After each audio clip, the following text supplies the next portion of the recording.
Tu acabou de fechar teu notebook, o dia foi produtivo, a sensação aqui é que tu entregou o que precisava e o dever foi cumprido. Então, tu só quer 5 minutos de descanso antes de começar a fazer o jantar, antes de levar o cachorro para passear ou de dar mais atenção para tua família. Tu senta no sofá e pensa, vou abrir aqui as redes sociais, o TikTok, o Instagram, só para dar uma olhadinha para ver o que tá acontecendo e aproveitar para descansar uns 5 minutinhos. Corta para 40 minutos depois. O jantar atrasou, o cachorro tá mal-humorado porque não foi passear, o descanso não aconteceu e tu tá hipnotizada assistindo um vídeo de um cara lá na Finlândia afiando uma faca com pedra. Mulher, como é que tu foi parar aí?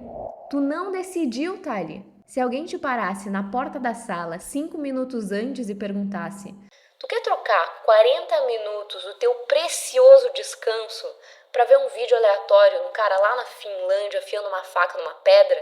Tu ia dar risada, tu ia achar isso inclusive idiota, porque tu é adulta, né? Funcional, inteligente, tu tem prioridades.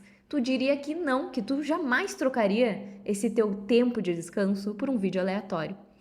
Só que não foi isso que aconteceu. Quando tu viu, quando tu percebeu, tu já estava ali, engolida pelo algoritmo, sem querer, querendo, tu foi parar num vídeo aleatório. E a explicação que te dão para isso é que o celular vicia. E isso é verdade porque o design das redes sociais foi projetado para que tu fique presa na tela. As redes sociais, elas foram desenhadas para que o teu cérebro ele não consiga sair dali. Mas isso aqui não é novidade para ti, tu já sabe, né? O que a gente demora para perceber é que a gente vive um momento de mundo meio bizarro. Ou tu tá aplaudindo alguém que produziu um conteúdo, ou tu tá sendo aplaudido porque tem alguém do outro lado da tela consumindo o conteúdo que tu produziu. Se tu parar pra pensar, tudo virou um espetáculo. E ainda tem um negócio aqui que mudou, porque a gente saiu daquela onda do instagramável, do tudo perfeito, e agora a gente até prefere um vídeo meio tosco, meio feio, porque o feio tá provando que tem alguém de carne e osso ali que pensou naquele conteúdo e que não é simplesmente uma inteligência artificial que produziu. A gente está desesperado por conexão, mas talvez a gente esteja buscando a conexão no lugar errado. O problema aqui não é a internet, não é a tecnologia. Eu passo o meu dia nela. Tu também. Ela é a nossa ferramenta, só que o problema é esse design que foi feito para sequestrar a tua atenção. Tá todo mundo querendo a tua atenção porque isso tem um preço, vale dinheiro. Existe todo um sistema por trás desse design que foi projetado para te fazer ficar. Então, sem querer querendo, tu aceita qualquer coisa que apareça na tua frente. É como se a gente aceitasse qualquer coisa que nos libere uma dopamina, só que é uma dopamina barata. É o vídeo da faca, é o arrume-se comigo, cozinhe comigo, faça tudo comigo. Só que, ao mesmo tempo, a gente está ficando impaciente, confuso, com ansiedade, estressado, preguiçoso. Se um vídeo não te satisfaz em 30 segundos, o teu dedo já começa a colar para pular para o próximo vídeo. Se o filme é denso, é complexo, te faz sentar ali no sofá e prestar atenção, tu não fica. Tua mão, sem querer, já pega o celular meio que no automático, parece que tem vida própria. E Hollywood já sabe disso. Tu sabia que eles estão repetindo o ápice do filme várias vezes durante a história porque eles sabem que a tua atenção está fragmentada? Provável que tu já tenha ouvido falar do termo brain rot, que é o apodrecimento da mente. Isso acontece porque o cérebro, que é um músculo, ele está aprendendo a se quebrar nesses 1000 pedacinhos. O teu cérebro ele se adaptou a um ambiente que recompensa a interrupção. Eu mesma, gente, já me peguei um dia deitando na cama antes de dormir e falando, eu vou ver uns TikToks aqui pra relaxar, sabe? Pra ter um tempo comigo mesma. E depois eu fiquei pensando, olha que absurdo, a gente chama o tempo com a gente mesmo, um momento que a gente se entrega ali pro algoritmo pra tentar descansar e a gente só tá consumindo vídeos aleatórios. Em 1985, um cara chamado Neil Postman avisou que a gente ia se entreter até a morte. Que a gente ia parar de trocar ideias para trocar imagens. Ele disse que quando a população se distrai com trivialidades, quando a vida cultural ela é redefinida como entretenimento e que todo debate público vira uma conversa infantil, uma nação corre perigo, uma cultura corre perigo. Sabe por quê? Porque quando a vida ela vira só entretenimento, a gente deixa de ser cidadão e passa a ser o quê? Uma plateia.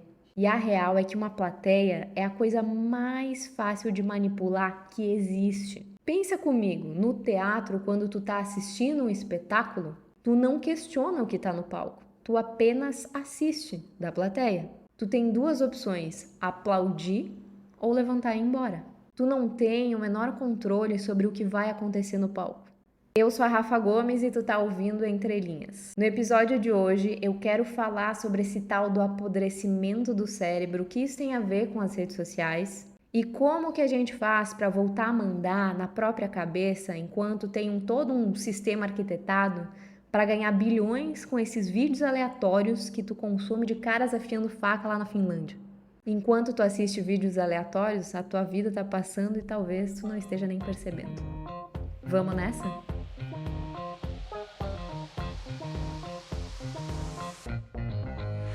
Eu tenho mergulhado muito nesse tema nos últimos tempos. Vocês sabem que eu gosto de estudar aqui sobre as habilidades do futuro, o que nos faz ter e aprimorar mais o nosso pensamento crítico e o que de fato vai nos fazer nos diferenciar num mundo onde a tecnologia está acelerando cada dia mais de uma forma exponencial que a gente nem consegue ter o controle, né? E eu não tô aqui para ser fiscal do celular, fiscal das redes sociais, da tecnologia, ou porque eu acho errado a gente querer se entreter.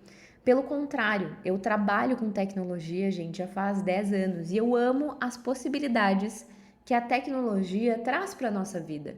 Mas o que me assusta é o perigo da gente começar a se perder no meio desse pagode todo. Sabe quando tu começa a ver muita gente pedindo demissão das redes sociais, deletando as contas? Eu vi muito isso acontecer nos últimos anos, não é nem nos últimos dias, nas últimas semanas, é nos últimos anos. As pessoas querendo sair de uma rede social porque elas entendem o quanto isso pode ser prejudicial para a vida delas. Até aí a gente às vezes entende que é porque a pessoa é low profile ou porque, sei lá, não sabe administrar o próprio tempo. Só que na última semana eu vi 2 vídeos que explodiram a minha cabeça e eles fizeram com que eu pensasse um pouco mais, ainda mais a fundo sobre esse tema e eu quero trazer aqui para vocês hoje.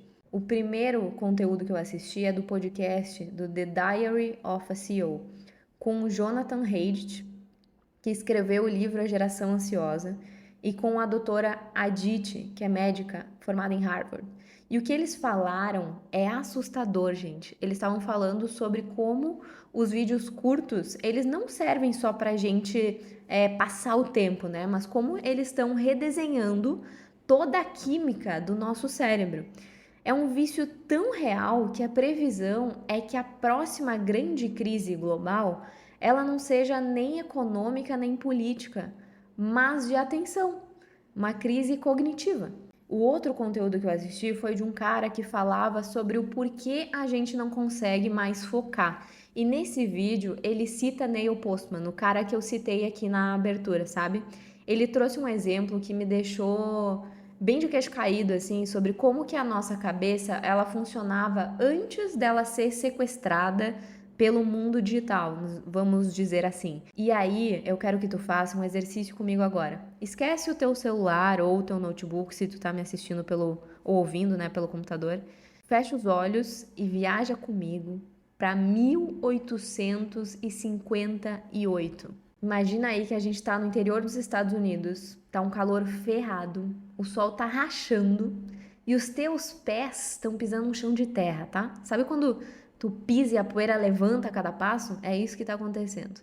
Imagina ali do teu lado 18 mil pessoas aglomeradas. Elas não estão ali pra pular carnaval, tá? Muito menos pra um show de rock ou do Bad Bunny. Quem dera, elas viajaram horas, tá?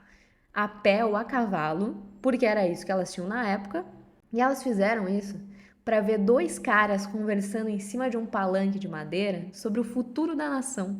Abraham Lincoln e Stephen Douglas. Eles não têm microfone para falar, tá? Se tu quiser ouvir, tu precisa ficar em silêncio absoluto e fazer um esforço hercúleo para captar cada palavra que eles vão falar. Aí imagina que um deles levanta, se posiciona ali e começa a falar. Só que ele não fala 15 minutos, ele fala durante 60 minutos seguidos, durante 1 hora. Depois o outro entra e eles ficam ali nesse debate por 3 horas seguidas. E aí tu deve estar te perguntando, tá, mas quem é que ficou para assistir esses dois malucos discutindo por 3 horas? Todo mundo. O público não arredou o pé, eles ficaram ali para ouvir o que esses caras tinham a dizer. Sabe o que é mais louco? Que naquela época eles usavam frases complexas, né? Eles tinham argumentos densos para descrever o que eles pensavam. Tu tinha que estar de fato prestando atenção para conseguir entender. Aquelas pessoas, elas tinham o que Postman chamava de mente tipográfica. Como elas só tinham acesso a livros naquela época, o cérebro delas era treinado pela leitura. E para ler um livro, tu tinha o que a gente chama hoje, né, de fricção, que é quando tu é obrigado a fazer um esforço para avançar. Tu é obrigado a fazer uma força para conseguir continuar. É chato, mas tu fica ali se esforçando para conseguir absorver alguma coisa daquilo.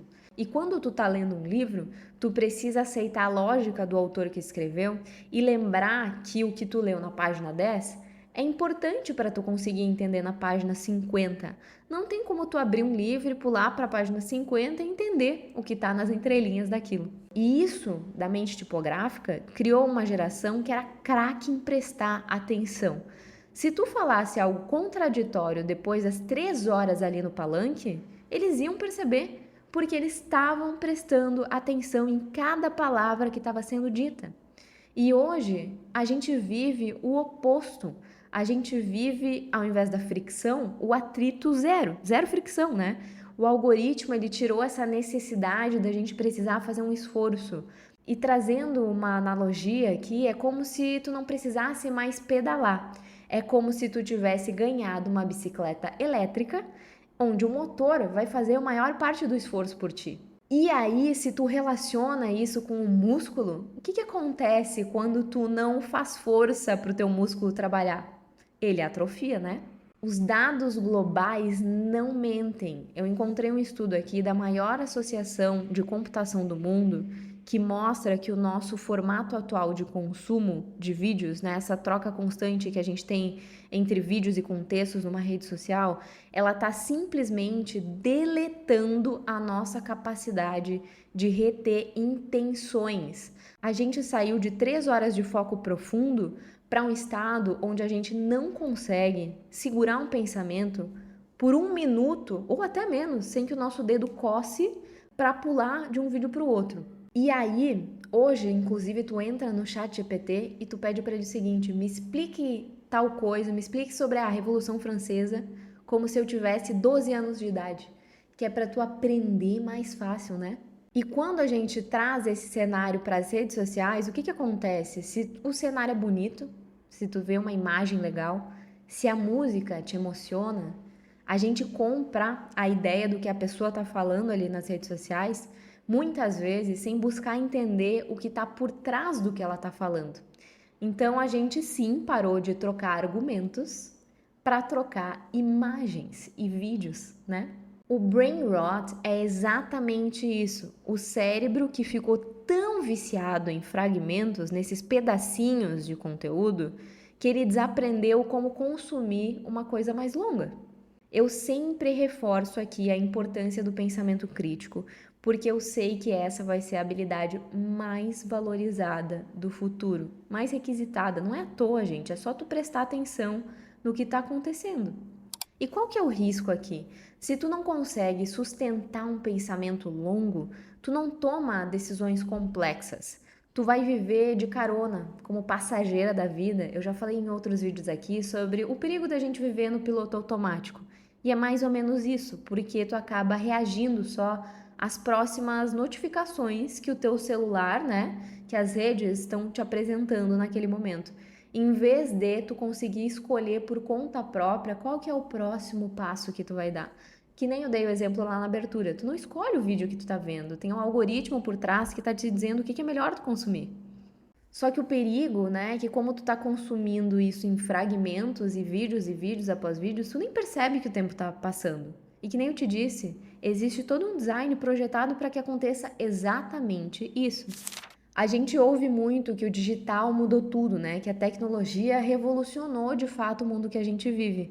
Mas a gente tem um costume aqui de sempre olhar para fora, né? Então, se algo está mudando ao meu externo e eu estou vendo isso, eu vou buscar entender que ferramenta eu tenho que dominar para ganhar ainda mais, para acrescentar no meu currículo. Mas raramente a gente entende o que acontece aqui, ó, dentro da nossa própria cabeça. Quando eu falo que a gente reage à vida, é porque a gente está reagindo a esse externo. A gente entende que o mundo está avançando, que as coisas estão mudando, mas a gente não para pensar no que acontece dentro da gente, em como o ser humano funciona. A gente está sempre pensando no que a gente precisa fazer para acompanhar o ritmo do mundo. E isso não está errado. Só que a gente olha só para o externo e não para o interno. No podcast do The Diary of a CEO, que inclusive tem 2 horas de duração, gente, foi meu treino de força mental da semana, juro pra vocês. Eles reforçam que o nosso cérebro, ele é preguiçoso por natureza. E existe um motivo evolutivo para isso acontecer, que é economizar energia para sobreviver. A gente tem o córtex pré-frontal. Pensa nele como o adulto da sala, tá? Porque é a parte que vai planejar, que vai focar, que vai entender que tu precisa ler aquele relatório massivo, chato, para crescer na carreira, porque tem informações importantes lá. Só que esse adulto, ele é caro e custa, gente, e ele consome assim muita energia e ele cansa rápido. E aí a gente também tem a amígdala, que é o nosso cérebro primitivo. Ela não quer saber de planejamento, ela quer saber de sobrevivência, de prazer imediato e novidade. É aquela vozinha que grita na tua cabeça quando tu vê uma notificação, aquele bip, sabe? Uma notificação, um vídeo do cachorro fofinho, que te dá um prazer instantâneo, sabe?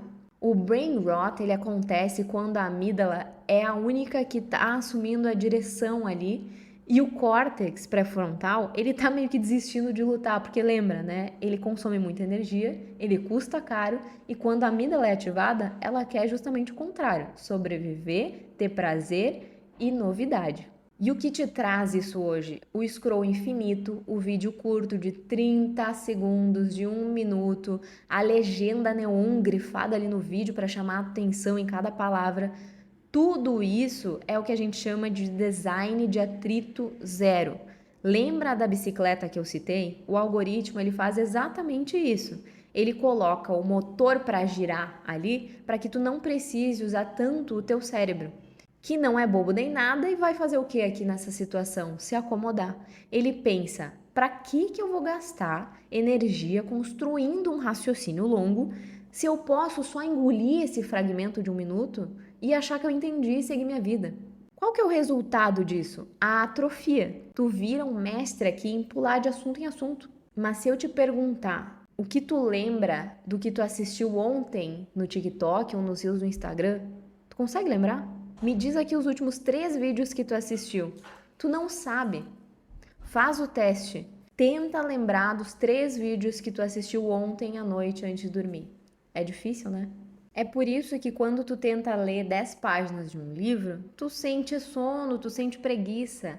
Só que não é cansaço físico aqui, é o teu cérebro reclamando. É como se ele te perguntasse: por que tu tá me fazendo levantar esse peso de 50 quilos aqui, que é esse livro, se tu passou o dia inteiro me carregando de bicicleta elétrica no Instagram? E aí isso dá uma agonia que eu não sei explicar, porque tu sabe que é importante ler o livro, só que tu simplesmente não consegue. A doutora Aditi, ela explica que o livro curto é como se ele causasse um sequestro neural aqui. Ele mantém a tua amígdala ligada o tempo todo, em busca da próxima novidade, enquanto o teu pré-córtex frontal, ele vai ficar como se estivesse em um modo aqui anestesiado.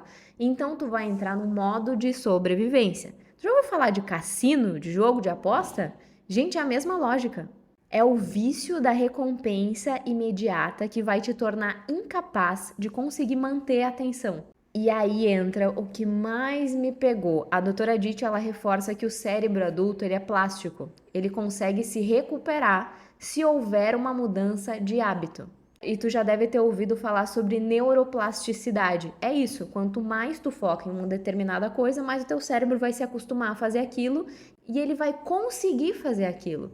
Mas ela faz um alerta que eu achei grave. Ela diz que não existem estudos que comprovem que esse dano ele é reversível em crianças e adolescentes. Ou seja, a gente está fazendo um grande experimento em massa com uma geração inteira e que a gente não sabe se eles vão conseguir recuperar esse adulto da sala no futuro. Tem noção do peso disso? Porque as crianças e adolescentes, elas estão expostas a essa fragmentação de vídeo, seja no YouTube, seja no Instagram, seja no TikTok. Então, o que elas vão buscar consumir? Vídeos cada vez mais curtos, porque é o que elas conseguem prestar atenção. O cérebro é plástico, ele está sendo treinado para isso. E se o brain rot é o nosso cérebro apodrecendo nessa bicicleta elétrica, a pergunta que eu te faço é: como é que nos convenceram a gostar tanto desse sequestrador? Imagina que tu tá sentada numa cadeira muito confortável, tá? Que é o teu sofá. E aí tu tá assistindo o quê? Um espetáculo. As pessoas ali que produziram o vídeo, né? É o exemplo que eu dei antes. E na tua mão tem um balde de pipoca, só que ele é infinito. Tu já passou por essa experiência no cinema, né? Tu tá comendo a pipoca e quando tu vê o balde acabou, só que nesse caso ele é infinito. E tu tá ali entretida dando risada. Só que tu vive aqui sendo o quê? Plateia, né? Que nem eu te falei antes, tu não tem voz sobre o que acontece no palco. Meio que tu perde o controle sobre onde que tu gasta a tua atenção e tu só tem as duas opções, ou continuar aplaudindo ou levantar e sair. O Postman já avisava que a gente estava transformando tudo em espetáculo e naquela época o grande vilão aqui era a TV, né? E coitada da TV hoje, porque ela parece até amadora perto do que a gente carrega no bolso, né? Que é o que acontece com o celular. Porque o que mudou nos últimos anos não foi só o formato de consumo de conteúdo, né? Mas foi a intenção por trás disso. E eu te garanto que toda ferramenta, todo produto digital que a gente usa, eles são sim desenhados para capturar a tua atenção, para monetizar em cima disso. É um modelo de negócios. Só que o que me pega é que antigamente a gente falava muito sobre construir aplicativos com a melhor experiência de usuário, que é exatamente esse ponto de facilitar a experiência de quem está dentro de um aplicativo. Então, fazer com que tu encontre as coisas que tu precisa, fazer um aplicativo que de fato seja bom e que vai mudar a tua vida. Um exemplo que eu posso te dar aqui é o próprio Uber, que tu tem facilidade hoje para chamar um carro na tua casa. Isso revolucionou todo um mercado. Porém, ao mesmo tempo, esses mesmos aplicativos, eles estão jogando um jogo que é o jogo da retenção, que é essa coisa de te fazer ficar ali dentro. Então, por exemplo, vou usar o exemplo do Uber, tá? Quando tu chama um carro e tu quer cancelar a corrida, é fácil fazer isso? Não é. E tem um motivo para isso, porque eu quero que tu entre no carro, porque é assim que eu ganho dinheiro. Então, se tu reparar, tu vai perceber que tem vários aplicativos que tu usa que inclusive são ruins de usar, e é de propósito. E tem um ponto que, para quem trabalha com tecnologia, é muito normal que a gente não chama as pessoas que consomem o nosso produto, né, o aplicativo, de cliente. A gente chama de usuário. E aí eu vou te dizer uma coisa: só existem duas indústrias que chamam os seus clientes de usuários: a de tecnologia e a de drogas. É sério, gente. E aí, se a gente compara os anos anteriores com os outros meios de comunicação, trazendo uma diferença aqui clara da televisão. Quando o jornal acabava, tu desligava a TV e tu ia dormir. Hoje tu não precisa desligar a TV, tu pode assistir mais um filme, mais uma série. É a mesma coisa dos vídeos curtos, tá? Isso que eu quero que tu pegue. Então aqui a continuidade, ela é infinita, tu só fica e vai consumindo, consumindo, consumindo sem nem perceber. Só que isso muda toda a tua biologia. Se tu pensar que o ambiente que tu tá, ele tá te dando uma experiência aqui infinita, ela também tá eliminando algumas coisas, como por exemplo o tédio. Então tu vai perder a tolerância a ficar em tédio. Só que o tédio, ele é fundamental para nossa vida. É no silêncio que o teu cérebro ele vai conectar as ideias. A doutora Diti fala exatamente sobre isso. Sabe quando tu tá tomando banho e tu tem uma ideia incrível no banho? É porque o banho é o único momento que tu tá sem celular. Tem gente que leva o celular para todo canto, para dormir, para comer, para ir no banheiro, exceto pro banho. Então, quando tu tem uma ideia surreal no banho, que tu, cara, pensa ali num novo negócio para tu abrir, uma nova ideia pro projeto que tu toca na empresa, pensa nisso. É porque é o único momento que tu tá permitindo que teu cérebro fique em silêncio, que ele tenha um respiro. E aí aqui a coisa fica séria, porque quando a tua atenção tá atrofiando, é que o estrago começa a aparecer na tua vida. Então, me diz uma coisa, quem quer trabalhar focado das 9 às 18 hoje em dia?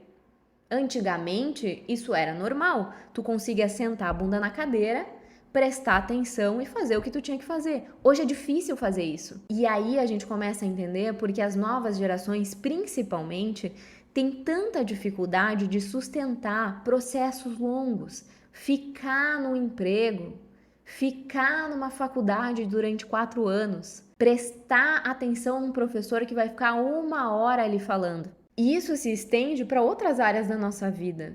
Tu consegue sentar num bar com os teus amigos e conversar sem pegar o teu celular? Pode parecer a coisa mais irônica do mundo, porque tu tá saindo de casa para sentar e conversar, só que o teu celular parece que ele chama mais atenção que teus amigos. Isso também tem a ver com essa interferência da gente consumir conteúdos fragmentados. E digo mais, pense em debates políticos. Parece aquela briga de quinta série, né? Porque é isso que te entretém, gente. Tem sempre alguém se divertindo com o circo. E enquanto isso acontecer, esse jogo ele não vai mudar. E aí volta o ponto que é, uma sociedade que vive de entretenimento, ela também tem um bom senso de pensamento crítico? Porque me parece que cada vez mais o nosso pensamento crítico ele vai escorrendo bueira abaixo. E o psicólogo que estava dando a entrevista no podcast do The Diary of CEO, ele é bem radical aqui porque ele diz que sem atenção, tu perde a tua utilidade no mundo. Tu para de agir e passa apenas a reagir aos estímulos que as pessoas estão escolhendo para ti. E aí o que tu vira? Uma ameba, um tonho, um tanso. E como a gente gosta de polarizar as coisas, e eu sei que tu já deve estar pensando, meu Deus, eu vou ter que deletar as minhas redes sociais, eu vou ter que jogar meu celular na privada e dar descarga. Gente, não é sobre isso, calma, não é sobre extremos. Tu odeia tecnologia? Eu não odeio, eu trabalho com isso, provavelmente tu também. O problema não é uma rede existir, uma ferramenta existir, mas é a nossa relação de refém com ela. É o caso do sequestrador, tem alguém te sequestrando, logo tu é o refém, certo? Essa posição é que é ruim. E no podcast que eu citei com os especialistas ali, eles não passam pano para as big techs, porque eles sabem os cérebros que tem por trás ali que estão arquitetando tudo isso. E eu até citei um outro vídeo, eu lembrei de falar aqui agora, era uma outra entrevista com a Brené Brown, que ela fala, né, que ela convive com esses empresários e que ela ouve algumas conversas de corredor de executivos conversando entre si e de executivos que não são do mundo da tecnologia, perguntando para estes que trabalham com tecnologia sobre o que os filhos deles deveriam aprender. É sobre a próxima ferramenta? É sobre aprender a codar? O que é exatamente? E aí eles falam, né, que sim, que tu tem que aprender porque o mundo será feito disso, de tecnologia. Então, quem não aprende sobre a ferramenta, logicamente, vai ficar para trás. E isso é um fato. Só que quando essas mesmas pessoas perguntam para eles o que os filhos deles estão fazendo ou o que eles fizeram para ter tanto sucesso, sabe o que eles citam? Filosofia, estoicismo, história. Eles estão focando em tudo aquilo que faz com que eles sejam pessoas mais desenvolvidas intelectualmente, não só na ferramenta em si, não só na habilidade técnica. E é nisso que a gente tem que prestar atenção. Porque, de fato, o mundo vai continuar avançando. A tecnologia, ela não vai deixar de existir. Essas ferramentas, as redes sociais, muito menos. Só que, de novo, eu vou trazer aqui essa relação de refém que a gente tem com ela. Então, o consumo dos vídeos curtos hoje, esse scroll de 15 em 15 segundos, ele sim, ele é prejudicial num nível que a gente está recém começando a entender. E tem o ponto de ser reversível em adultos, né? Lembra que eu falei? Se tu começar a impor limites aqui, tu exercitar esse teu foco mais profundo, em cerca de 8 semanas, tu vai começar a ver a diferença. Então, tu vai começar a ter mais facilidade para ler um livro, por exemplo, se tu mudar esse hábito. E aí, tudo isso que eu tô te falando aqui também me faz lembrar de um livro do Cortella que eu tô lendo. E aí, tudo isso que eu tô te falando aqui também me faz lembrar de um livro que eu tô lendo do Cortella, onde o tempo inteiro ele pergunta: qual é a sua obra? E ele relaciona muito essa coisa da obra com o que tu faz no trabalho, só que ele expande isso, né? Como se essa nossa obra seja a tua carreira, mas seja também a criação dos teus filhos, ou aquilo que faz a tua vida valer a pena, exige profundidade para essa obra existir. Exige tempo de maturação, de vivência. E nada disso acontece numa construção de 15 segundos. Só que a gente está treinando o oposto. A gente está treinando pular de galho em galho a cada meio minuto. Então eu penso que se a gente quer que a vida seja essa obra, que ela não se resuma apenas a trabalho ou bens materiais e não se reduza a um espetáculo para os outros te aplaudirem, a gente precisa treinar sim essa resistência. A gente precisa retomar o foco que a gente tinha. O que eu tô fazendo? Eu não deletei as redes sociais porque eu uso as redes sociais como um meio de divulgar aqui o meu trabalho, mas eu mudei a forma como eu consumo, né? Eu mudei ali o meu cardápio. Eu comecei, gente, já faz mais de um ano isso, tá? A forçar o meu cérebro a ler coisas densas de novo. E eu fico ali aguentando o tédio, aguentando a dificuldade e tendo brio, né? Pensando, cara, se alguém escreveu isso, não é possível que eu não entenda. Eu me dedico a entender o que eu tô consumindo. E eu faço vídeos aqui, vocês veem nas redes sociais, né? No @RafaelaDBG, depois tu vai lá conferir. Porque eu faço vídeos sobre esses conteúdos que eu tô lendo, porque é uma forma de eu voltar com a minha própria concentração. E isso tem me ajudado de uma maneira absurda, não só a entender os conteúdos que eu tô fazendo, mas como eu me relaciono com as outras áreas da minha vida. Seja no meu trabalho, seja também na formação de um novo hábito, mas nas relações que eu tenho com os meus amigos, com a minha família, com o meu namorado. Eu tenho buscado cada vez mais consumir coisas que não venham pra mim de forma mastigada, né? Que não me entreguem aquela resposta pronta, sabe? Mas é óbvio, gente, que eu também me entretenho com os vídeos aleatórios que eu comentei. Eu acho que a grande questão aqui é a gente conseguir impor esses limites. E eu tenho pensado que a gente tem deixado várias coisas de lado que são importantes de serem recuperadas agora, que talvez a gente não possa esperar para daqui 10 anos, porque a gente não vai conseguir recuperar. E eu tenho uma relação muito forte com memórias. Eu amo o que é físico, foto no papel, álbum, carta, e eu confesso que eu tenho pavor quando eu saio com alguém e a pessoa não consegue largar o celular para ter uma conversa de qualidade. E cada vez mais eu tenho buscado me entreter com coisas que só offline pode proporcionar. E foi assim que nasceu uma ideia que eu vou te contar agora. Eu tava conversando com uma amiga e ela me falou assim: Rafa, tu já ouviu falar sobre clube de cartas? E aí eu tive a ideia de criar o clube de cartas do Entre Linhas. E a ideia do clube de cartas não é que tu consuma mais um conteúdo no automático e esquecer 2 minutos depois do que tu consumiu. Ele é o oposto do brain rot, do apodrecimento do cérebro. É um espaço de pausa, de silêncio, que tu vai abrir uma carta e tu vai prestar atenção no que tu tá lendo. E eu quero colocar ali um pensamento que ele não cabe num podcast ou num Reels de 5 minutos. É além disso. E é o meu convite aqui para que tu saia da plateia e volte a mandar na tua própria atenção. É o treino de força que o teu cérebro tá implorando para que tu faça, só que talvez tu não saiba nem por onde começar.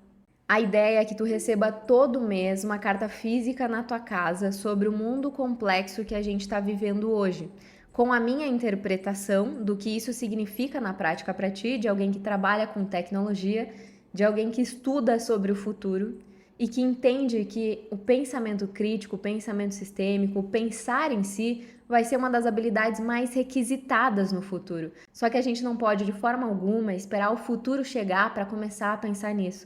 Por isso que eu tô trazendo isso hoje. E eu quero que tu preste atenção, que tu volte a exercitar esse músculo da atenção que está sendo atrofiado. E aí, além da carta, eu tô planejando mandar algumas outras coisas junto, mas aí tu vai descobrir quando tu abrir esse envelope. Por que eu tô te falando isso aqui? Porque esse projeto, ele exige uma logística real por trás, né? Pensa que eu vou precisar encaminhar essas cartas por correio e tudo mais. Então, eu quero saber se tu tá afim de construir esse movimento comigo. Eu vou deixar o link da lista de espera na descrição aqui do episódio, também na bio das minhas redes sociais, no @RafaelaDBG. E aí tu clica ali se tu tiver interesse, coloca o teu nome, o teu e-mail, para que eu entenda que tu tem esse interesse de participar desse movimento. Porque é assim que eu vou medir do lado de cá se faz sentido tirar esse projeto do papel agora. Tu vai me dar inclusive um sinal de que eu não tô falando aqui com as paredes sozinha e que tu também tá querendo esse respiro, que tu também quer recuperar tua atenção e se manter inteligente.